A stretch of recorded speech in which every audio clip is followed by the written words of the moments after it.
Hey, what's up everybody? Mike from Comic Book Fans here. Alright guys, so just a few things to discuss. Obviously, the freaking teaser. Zack's been teasing like a while that he was going to put black suit Superman in there, basically. Like a while ago on Vero, he posted a photo saying like, this is my Superman, basically, and showed a picture of Henry Cavill. It was obviously Photoshop because they didn't, actually make a black suit for Justice League, but it was still really cool to see. And for those of you who don't know, it's not like Zack isn't making up the whole black suit thing. For those of you who don't know, there was a storyline in the comics called, like back in the 80s, called or maybe early 90s, I don't remember exactly, but that was like one of the Superman stories I honestly like grew up with. Like for me, Superman was like the 90s animated series and then the Death of Superman story arc. That was like really what really cemented Superman into my mind when I was little. But so basically, Death of Superman, Doomsday shows up, like in Batman v Superman, except he wasn't created by Lex Luthor. He was like an ancient Kryptonian creature, which they kind of suggested in Batman v Superman. But anyway, Doomsday shows up, starts killing everybody, beats the crap out of the Justice League. Superman shows up. He's the only guy that can go toe-to-toe with him. At least that was, there at the time. So Superman's the only one that can go toe-to-toe with him. They beat the ever-loving crap out of each other, and eventually they kill each other. Kind of like in Batman v Superman, except it's done in more grandiose fashion in Batman v Superman. So that happens. Then they have this like long drawn-out storyline, but basically, eventually Superman comes back. His body was secretly preserved, and yada yada yada. He comes back. So he was like in a solar ray cocoon, like healing basically. So, but when he comes back, he's got like long hair like a mullet, but he's also got this black suit, which was like the his suit that helped him absorb radiation faster. So that's basically like that kind of suit kind of became iconic. I'm pretty sure they had it in the Death of Superman or the Return of Superman. Whatever, they had an animated movie. I think it was Reign of the Superman. They had an animated movie, and he came back in the black suit, of course, like he's supposed to. It kind of became iconic. It's like, if you're going to adapt the Death of Superman storyline, Superman has to come back with the black suit. So that's why a lot of fans were pissed off in Justice League when that didn't happen, or at least were disappointed. And, obviously in the video, Zack was saying Warner Brothers didn't want him to, but now he is using color correction to add the iconic black Superman suit to his Justice League. So just so you know the origin of that, it's not like he's just making this up to be edgy or dark or something. Another thing, I thought it was interesting that they kind of talked about Joss Whedon being hired by Warner Brothers, and I remember when the story first broke, which I discussed recently in a podcast I did, I think a few weeks ago, with the admin of Snyder Cut 2021 on Instagram. Be sure to follow him. But basically, when the news first announced that Zack was leaving the film and Joss Whedon was going to be taking over reshoots, the original stories were saying that Zack was the one that hired Joss. So that made me think, oh, well, this must be a good decision because Joss signed off on it. Those news sources were wrong, obviously. So Zack even said in this panel that he and Deborah didn't really have a say in it. It was a group decision or a studio decision, and they were just too distracted with dealing with their daughter's death and everything, which makes sense. But I think that was a really important piece of misinformation that came out there. But I think it was a little obvious that Zack did not hire Joss because Josh just destroyed his work. Zack would never hire anybody. Like, who would hire somebody that would destroy their work? That's stupid. So that makes sense.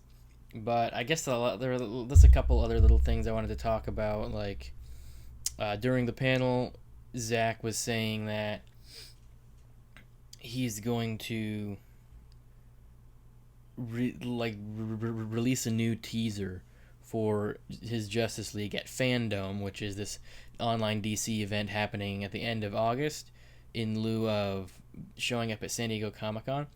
So he basically said that there's going to be teasers. He also confirmed that we're going to know the official title, which Zack Snyder's Justice League isn't necessarily the official title. So he's gonna reveal the official title. We're probably gonna know the runtime and whether it's gonna be a movie or a TV series, or an HBO Max original series. And I think that's about it. But so just keep your ear to the ground for the end of August at Fandom, when Zack's probably gonna reveal a lot of Justice League news. That's cool. I also want to talk about the scene itself, the Black Superman suit scenes.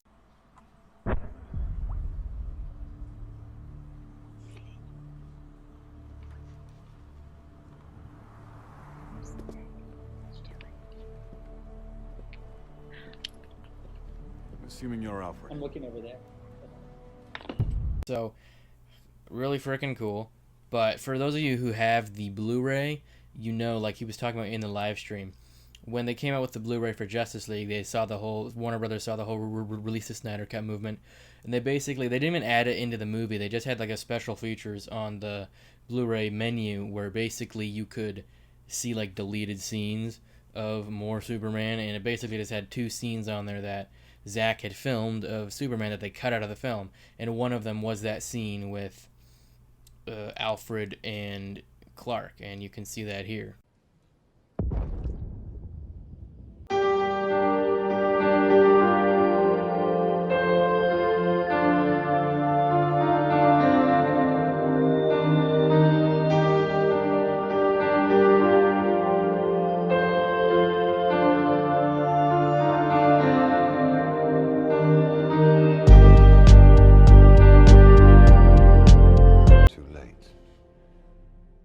But yeah, basically it's just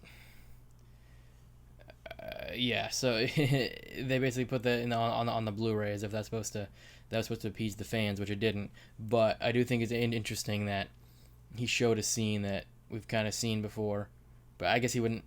Yeah, anyway, he chose a scene that we've seen before, but was obviously color corrected. So the original scene was just the blue and whatever. So it is kind of cool that we can compare the scenes. I personally, obviously, really like the black suit version better, and I really am looking forward to seeing that full scene, like the context of the scene, all that, just everything surrounding, because I feel like it's going to make his return all that more exciting than what we got in the original or the theatrical Justice League, the Justice League, as some people call it. And really, I'm really looking forward to see Superman kick some ass in that suit. Like, I really want to see Superman in action in that black suit. That will be really cool to see. I'm sure he'll show up, in like the final battle and beat the crap out of Steppenwolf with the rest of the league. So, yeah, looking forward to that. So, last little bit of information from the panel was Zack revealed a new shirt design that he had made. It's basically a dedication to his daughter and the fans that basically help the Snyder Cut become a thing. So basically, like, it looks like this, but it's Autumn, A for Autumn, which was his daughter's name, and then it's got JL, obviously the Justice League logo, and on the back it says associate producer, and you basically can write your name in there. Basically he's saying like all of the fans that helped make Warner Brothers decide to release his cut, we're all associate producers. So that's pretty cool. I think it's cool how active he is with the fans and how supportive and how much he really loves his fans. But basically, this shirt is going to be, the first 1,000 ones are going to be given away at Fandom, and then after that you can buy them online. So keep your eyes peeled for those if you want one of those. I'm probably going to get one of those at some point. But yeah, that is it. That's all I want to talk about. So thank you so much for watching, and I will see y'all soon.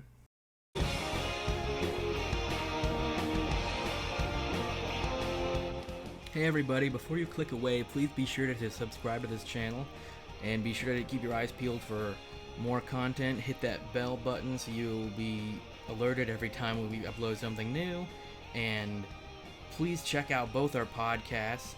My podcast, the Comic Book Fancast, where I talk about all sorts of movie news and TV, pop culture news, all that kind of stuff. And be sure to check out Luke's podcast as well, Casuals Only, where he talks about movies and TV shows a lot. He basically takes a movie and a TV show and breaks it down. So be sure to check those out. Links in the description. Be sure to check out our Patreon. We have a Patreon now, so be sure to check that out. We're going to be putting a lot of exclusive stuff on there soon. So Be sure to check that out and keep your eyes peeled for that. And also check out my Instagram, which is Comic Book Fans, where I post a bunch of content about news, pop culture, commentary, trailers, all that kind of stuff. So if you enjoy these videos at all, you're definitely going to like that. So again, link in description. And finally, be sure to check out the Casual Experts Facebook group, which Luke runs, and that's basically just a community group for anybody who wants to discuss anything like pop culture pretty much. And most importantly, be sure to have a good one.